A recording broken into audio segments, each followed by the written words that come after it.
Hey y'all, welcome to the Miraculous Freedom Podcast. I'm your host Chelsea and I'm so excited you're here. Freedom in Christ is a gift that's ours for the taking, yet in so many areas of life it's easy to feel stuck. We all need reminding of how the gospel frees us to live abundantly in every area of life. So whether you're at home or on the go, I hope you'll stick around for an uplifting conversation that will encourage you to walk in the miraculous freedom that you've been given. Thanks so much for tuning in.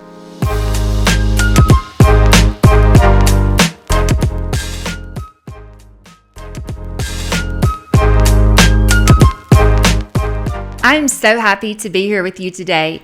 Today on the podcast, we get to hear from my sister Elizabeth Carpenter again. So if you enjoyed last month's episode, I'm sure you're going to enjoy this month's episode. And today we're talking all about books. And in all honesty, we did not set out to talk about books, but when the two of us are together, it kind of just happens. And so I hope that you enjoy today's episode that's focused solely on books and how reading fiction and nonfiction can bring us closer to the heart of God. At the end of today's episode, I will be sharing a special announcement, so be sure to listen the whole way through. Let's jump in.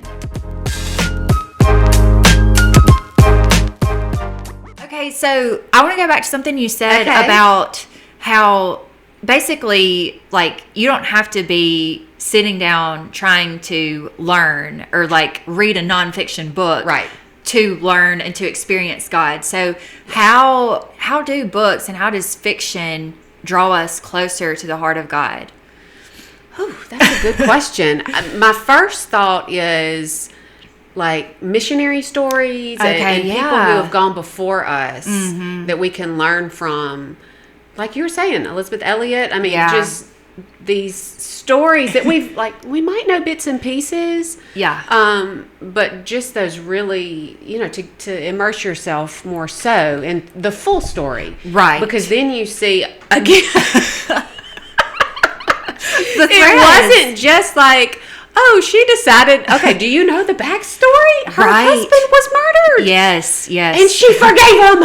I mean, if that isn't the gospel. Oh, yeah, I don't know what is. That is astounding. Yes. I mean, I don't know any other word for it. Yeah. Just astounding. Yeah. Her forgiveness. Dropping. Yes. Take your baby back there. And live with them. Yes. Yeah.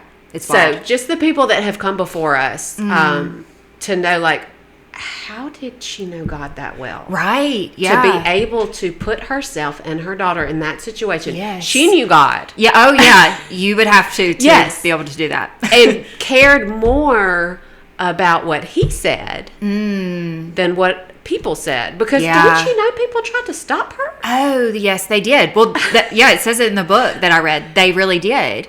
And it was such a widely publicized event at the time that it wasn't just like her mom and her it was like America at large. Not everybody in America. But, it was like a national news breaking thing. And people would write letters to her and all of this of like, you need to get out of there and all that. So, that's a great point too. Well, and I think we can look back and see God's faithfulness in the lives of other people too, and that can help build our faith. And so I think that's another benefit of reading books that point us back to God. Yeah, I guess. And even with nonfiction, because that is nonfiction, but biographies, but even branching out. Stories have there's truth to be had. Yes. Even if it's not real. But it is real because it's transcendent and so you can read other things and think, I've thought like, well, if so-and-so can do it, then I can too, even if the person's not real. Right. Well, and I mean, you have to think too, those characters were based on something. Yes. Like, even though they are fictional and they're made up, like the writer was inspired somewhere along the line. And so, I totally agree. And I'm one of those people that I don't like reading fantasy, really. Yeah. I'm not saying that's bad or anything, but I like reading realistic fiction, I guess you could say, because it is so inspiring to be like, oh yeah, this character did this, and like, look at how God used this person or whatever. Right. So yeah, I think that's a great way to engage your mind and your heart. Yeah, it's both. With more because you truth. have connected with your heart because you're not looking at anything. Right. So you formed these images. It's an imaginative. encounter with these people. You Yeah. think that they look like this, and Right. certain things like that. It's so you get to know them in a way that's different than like a flat, like a screen. Yeah, yes. Because they look like, to you, what they look like in your mind's eye. Right. This might not be making any No, sense. it totally does. I think that's why it's so disappointing sometimes when you go to a movie. No, yeah, don't do that. And that's why the book is always better, because Yeah. it's what you imagine them to be. Right. And then, it's just almost always disappointing when you see a movie that's made from a book, because it doesn't match your reality of what the characters were. Because you needed them to be that way. Oh, yes. Yeah. For a reason to meet, because you could read, like, Little Women, like, you could read it when you're 12, and then you can read it when you're 32, and get something else out, different that's such a good time. point. Yes. Just like the Bible. Like, Right. you're going to get something else out of it when you go back to it, because you're experiencing different life stages and circumstances, emotions, and stuff like that. Yeah. Oh, that's so true. So God can meet you in different ways through the same stories. Yes. Yeah. I think so. Wow. Okay, so I want to circle back to something that we touched on at the beginning about not doing social media and stuff.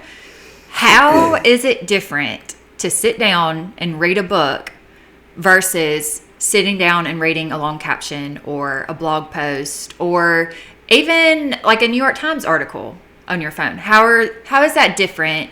And what would you say the benefits of reading an actual book are over the other? The screen. Yeah. I I know it's a big question. don't really read stuff like that. Well, yeah, because you're not on social media. No, I'm not. But even like an article, like a magazine is harder for me to read Really? than a book. Oh, interesting. Why do you think that is? I think it's because I get attached to, like I was just saying, to the characters, and you form this image, and you don't really have the chance to do that with a caption or an article, especially if there's an image. It's already there for you. There's nothing left to connect to. Imagine. Yeah, it's not. You're not imagining it. It's there, and so what did they say about it? Instead of inserting, what might God think about this, or how is the Spirit speaking to me through this, or that's whatever so question. Interesting. I have never thought about that.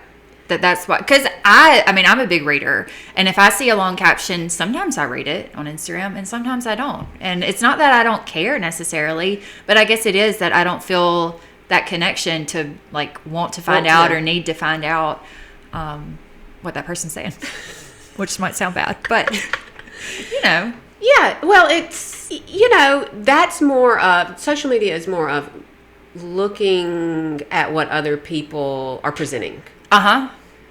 Right, that's the whole point. Yeah. Look at me. Right. Whereas a book or even a short story, which I'm trying to make myself get into. Oh, okay.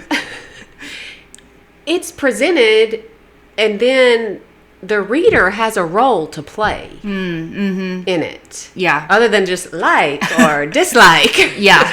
You have to think about it. Yes. And process it, and in your heart decide, do you agree? Do you not agree? How will this affect you? What does the Bible say? Yeah. You have to kind of, what's the word? Mull over it? Yeah. Instead of like, that's what they think. Right. Yeah. You have to work to make meaning out of Yes. it, basically. Yeah. Okay. Yeah. I think what I am kind of hearing you say without saying too, and you can correct me if I'm wrong, is like, it's just a different depth, I guess. Yes. Like it's books, you can go so much deeper in a book. You can. And there's just so much more of like a well there to draw from, and so much more for you to think about. Whereas on social media, it is easy to scroll, because even if the people creating the post are putting a lot of thought and intention behind it, which some people are, there's only so much you can say right there. Yeah. And there's only so much depth you have there. So. And I don't think people see it so it's more of an entertaining thing. Not that reading is not a hobby or a good use of your time. But when you go to be entertained, like you don't think about giving back. Okay, like the give and take that a book can give you. Right, Whereas okay. with social media, you're just like, okay, entertain me, show me something funny, I'll laugh at it, but you're probably not. I mean, maybe you would, but you're probably not gonna think about it when you're going to bed, right? I mean, there are some funny things. Yeah, every now and then, maybe, but by and large, you're not gonna go back to that and be like, wait, what was that? Oh, I know I wanted to remember. Like with a book. Plus, you have hands. There's just something about pages. Oh, yeah. I love it. I tried to do a Kindle, I think when I lived in China, because I didn't want to take so many books. And I read so much less that year. Yeah. Because and I'm not knocking Kindles or anything, but I love the feeling, like you say, of turning the pages and thinking, like, who owned this book before me? Because most of mine are secondhand. Yes. Or library books. Like, wonder who else has read this. Right. Or it's just an interesting way to feel connected to people, I guess. It is. It's another way of building community. Yes. And I love it at the library. Sometimes they'll even have those old cards in there where they punched the name or like wrote the name in. Wow. Yeah. Do you ever recognize any names? No, I have not ever recognized a name. Oh, man. I haven't had that experience yet. I mean, I know exactly what you're talking about. Growing up, I would see those, but I haven't seen them in a while. Okay, I have to tell you a funny story about the library real quick. Oh, no. I laughed and laughed. Okay, so I went probably 2 weeks ago, and they had put a book on hold, or I'd put a book on hold, and I went in to pick it up. And Miss Alicia had a hard time finding it because my name is a little bit hard. Is it under Al, like A. Al, or H. Harthy? Yeah. Al Harthy. And I think she thought it was under Al, and it was actually under Harthy. But anyway, it took her a minute to look. And so I was just like letting my eyes wander back there whenever she was looking, and I looked down. And so this may not be funny to you, but it's hilarious to me. There was a bucket of like Mother's Day Out books, and then there was a bucket. There's a bucket of like, I don't know, Wee Tots, Day School or whatever, and then there was Carpenter. Yes, I have a daycare bucket at the library. I was like, how did she make this happen? Like. That is what I aspire to be. The mom that has her own bucket at the It's a big crate. It's like a milk crate. Yes, it is. It's huge. So I got home because Mom was with Haya Francis, and I got home and I was like, you will not believe what I just saw at the library. I really wanted to take a picture, but I was like, no, I'm not going to do that. So I had a shelf. Okay, really? For a lot of years, I had a shelf. I've just been upgraded to the crate this summer. That is hilarious. And one of the newer ladies was like, now, which daycare are you in? I'm like, I don't know. We just homeschool. Don't get us confused. Oh, my goodness. So, I had a shelf, and Caleb had a shelf. Oh, wow. And then they've upgraded us to the bucket. The milk crate. Yes. Oh, it was so funny. It just made my day. It's like, of course, she has her own bucket at the library, along with the daycares. Yeah, I just actually on the way here stopped by and got a crate full of books. Oh my goodness. Yeah. So are those mostly for you to like teach out of, or are you like, okay, go read these on your own time to the kids? I have a hard time giving up books. Okay. To just say, go do what you want with them. Okay. I don't know. I just want to know about it too. Yeah. Oh, I care. You know, Muhammad started listening to audiobooks, and it's nothing that I would normally read, but I want to know everything. Yeah. So, yeah. So he has to narrate back to you what he just listened to? Yes. Every day after he comes home, I'm like, so what happened in your book? It's adorable. Yeah, it's like these people from other planets and all this. Like, I would never read it. Oh, wow. But I'm glad that he's enjoying it. And so it's yeah. interesting. But yeah, I totally see where you're coming from with that. So, I mean, it is both. Okay. Especially as the older, like, they're getting older, and I just can't read everybody's everything. Oh, no. I mean, you already read so much anyway. Yeah, I just, so a lot of it is for them, but a lot of it's for us too. And okay. We have a book basket that's not a crate. And the younger two kind of flip through that, and they'll pick out stuff they want me to read if they don't want to read it themselves. Okay. And, they'll look at the pictures or... Uh-huh. So it's both. Okay. And then some are just for me. Okay. Yeah. Oh, well, I could ask you all about that, but I want to try to focus. I will ask you about your books at the end. Okay. But okay, so that was one way, I guess, of how we can love God with our minds is by reading, right? And I do want to add the caveat that, like you said earlier, it is important what you think about, and so it is important what you read. Not saying you have to read all Christian fiction, like you mentioned, Louisa May Alcott. But you don't want to put junk in front of your eyes because that goes in your mind and it affects your heart. Right. So I wanted to add that little caveat of like, be selective when you get a new book. I always look at reviews, and I mean, there are tons of reviews nowadays. So I think it's rare that you would crop up on something like, oh, I didn't expect that explicit scene to be well, there, you know? There was one book recently that I sent back. And I know different people have different like thresholds for what they can. Right. But I was just like, I got through a couple chapters and I just couldn't do anymore. And it wasn't bad. I don't know what. I just thought, this is not going anywhere I want it to go. Okay. So I've got a lot of other things I could read. And so even if something's recommended to you or like everybody else is reading it. Yeah. That does not mean that you should at this time. Say that again. Say that again. I had that experience. I haven't told you about it. But no. Yeah. And I don't want to say the name of the book. Right. And those are usually the ones I stay away from, quite honestly. Oh, really? Well, that's what it meant. It honestly, okay. I am going to say what happened. I read a book that is very popular. And it came out, I think, about 10 years ago, but it's very popular. Okay. And it's not like a rom-com or anything. It's like a deep, well-written, beautifully written book. But it was so sad. And not for the right reason. Like, there was no redemption in the story. And it was 500 pages. Yeah. And I was like, I just read 500 pages.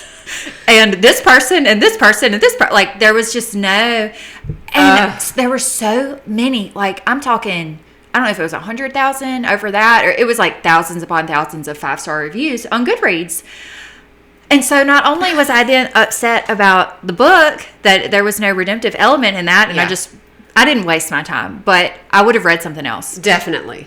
I was also upset that our society is like praising this book that doesn't have any redemptive qualities. Like no hope. Yes, no hope. And that's why I got it, because I was like, there's got to be, in my mind, it was all of these people wouldn't love this book if there wasn't, not a happy ending where everything's all tidy, but wasn't hope at the end. Yeah, where you can look back and see.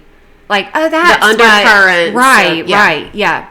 So it was upsetting to me that so many people loved it. And I was like, that's just sad. Like, there's so many better things out there that you could be filling your mind with, I guess. So, yeah. So all that to say, that was a very long way to say, be careful what you read. And if something does come up, like you said, you have the permission not to finish. Right. You don't have to finish it. You don't have to suffer through something that, even if it's not anything bad, it's just like, if this just isn't working with you. Yeah, it's just not hitting you right at that moment. Yeah. Right. And you could try again in a few years if you want, or just, never look back. The last thing that I wanted to ask you was, and I bet this is going to be the hardest question for you. No. What's the last book you haven't been able to put down? Oh. Yeah. Because you have so many to choose from. Right. There's going to be, I can't just say one. But the first one I'm going to say is Jane Eyre. Really? Did you read this in high school? I can't remember. I have never read it. I think I might have read it in college. Yeah. On purpose? In a class. Okay. Yeah. Okay. I took a very small, what was the name of the class? Honors World Lit, I think. Okay. And we read a lot of classics. Okay. And I think that might have been one of them, but I do not remember. Okay. So for me, if I don't remember, then it doesn't count. But that makes sense. Yeah. Oh, wow. So you read the whole thing? Well, I listened to some and read some. Okay. Yeah. Okay. What was it about it that made you want to keep reading? Oh. Okay, honestly, at first, so it's a gothic novel. Okay. So it's kind of dark. Oh. And I kept thinking like something else terrible was going to happen. And I don't want to give it away, but I just kept reading thinking, okay, terrible, where's the terrible? This And it wasn't that bad? It's like, wait, we're talking redemption here. Like, it's beautiful. Oh, wow. Yeah. Okay. Like, in more than one layer, I recommend it. Okay. But the first part is, you're like, oh, no. An orphan story again. Oh, goodness. This is so sad. So at first, it's a little hard. Okay. But then I was like, wait. We're coming out of this. Okay. Huh. I feel like that's how most books that I read are. Some of them hook me from the first page, but I do feel like a lot of times it takes me a minute to get into it. So this did. I was like, okay, I'm going to try a little harder because I didn't want to give up on it. There are some, like, if somebody else recommends it and, like, half the world is, I'm like, okay, no. Yeah. But this was a different situation. Right. Yeah. It's timeless and classic, I would say. So, well, that's so great. Yeah. So glad for you. I'll just add it to I have like 130 something books that I want to read. How are you going to decide? Oh, I don't know. Okay. Yeah. I'm really not sure, but I'll add that to the 130 whatever. So, yeah. Oh, my goodness. Well, good deal. Anything else? Yes. Okay. So the reason I read that is because I'm reading it's a series. Okay. And it is popular. And I pushed it away for a long time. Okay. Because it is popular. Racking my brain. So it's the Unselected Journals of Emma M. Lyon. Never heard of it. Okay. Well, it's been around a few years. Okay. And people love it. Like, they're really into it. Yeah, I'm envisioning like Twilight people or people that into it. Probably, yeah. I mean, I know it's probably not the same it's vibe. Not. Yeah, it's not. Just the dedication. Dedicated, yes. Yeah. Oh, wow. So I was like, I'm not going to get into that. But then with Read Aloud Rival, we read it. That was like the Mama Book Club pick. Oh. And I was like, fine. If you people think it's okay, I'm sure it's going to be fine. Yeah. So I read the first two, and they're at this point 8. They're going to be like 20 something. Oh my goodness. Yeah. Wow. But anyway, Jane Eyre and a lot of other literary references are made quite a bit. Oh, okay. In that. Okay. So you wanted to get I wanted to be like, wait, what are we pointing to here? Because I feel like I missed a whole lot. Okay, that makes Because I was like, Jane Eyre, somebody's in the attic, Yeah. Oh, wow. Can you imagine writing 20 books? I mean, that's what my mind is stuck on after you said that. Well, so the format is a diary. It's her diary. It's really neat. But it's fiction. Setup. Yes. Okay. Yes. Okay. Yes. But she's like, you're reading it. You're reading her diary, like as it's happening. Like as it's happening, like current, cool. like it'll be like later, and then like what happened the rest of the day. So you're not let into it's a different perspective. You're not let into like just one person's. I mean, you are in the sense that she's the one. Yeah. But it's not like a normal narrator. Okay. Or a third person. It's not third person either. Okay. Interesting. Yeah. Wow. Okay, now I want to read that. I've really, really enjoyed them. And it's more twaddle. It's more... What is that? Oh. I thought with your homeschool research you would have known. No, I don't. No? Okay, that's a Charlotte Mason term. Like, like just throw away. Like stay away from. Like, it's just twaddle. Like, we might think like I don't even know in our childhood what that would have been. Like, those little... Yeah, I'm trying to think of an Disney example. Books that are just like part of a story. Okay. Or, just... Or like the graded readers that I had to use at one place that I taught. Do you remember that? No. Oh, really? I don't remember this. I don't know. It was recently. I don't want to say where. But yeah, I remember I told you about them and you were like, oh no, I don't like this. Because they take out all the best parts of the story, basically, and like make it simple. Yeah. So like that, or just like something about jelly beans. Just nothing that has any substance to it. I see what you're saying. Okay. So it's more on that than like a classic, but it has all this rich language in it because it draws from like Shakespeare. Oh, interesting. Jane Eyre, Whitman. It's just very beautiful. Okay, wow. Well, I'm so glad you kind of branched out. Yeah, I am too. And enjoyed it. Oh, that's great. Oh.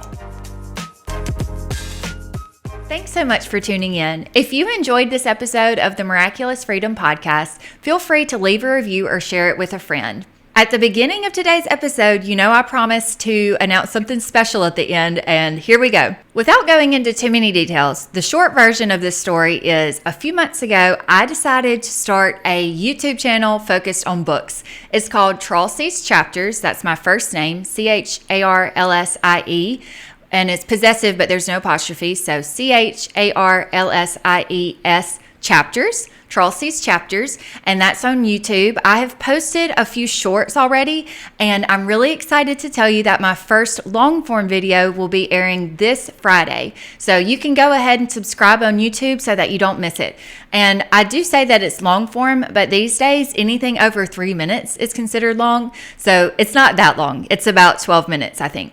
I'm really excited to share the books that are bringing me closer to God and that are helping me grow in my faith, as well as books that my daughter is enjoying. This is a topic that really matters to me. I feel like reading is becoming a lost art, and if there's anything that I can do to encourage people to read, I want to do it. And so that is why I've started this channel, and I really hope that if you like books, that you'll enjoy it. As for our podcast, our next episode will air on the first Tuesday of November, but until then, you can find me on Instagram, YouTube, or our website at miraculousfreedom.com.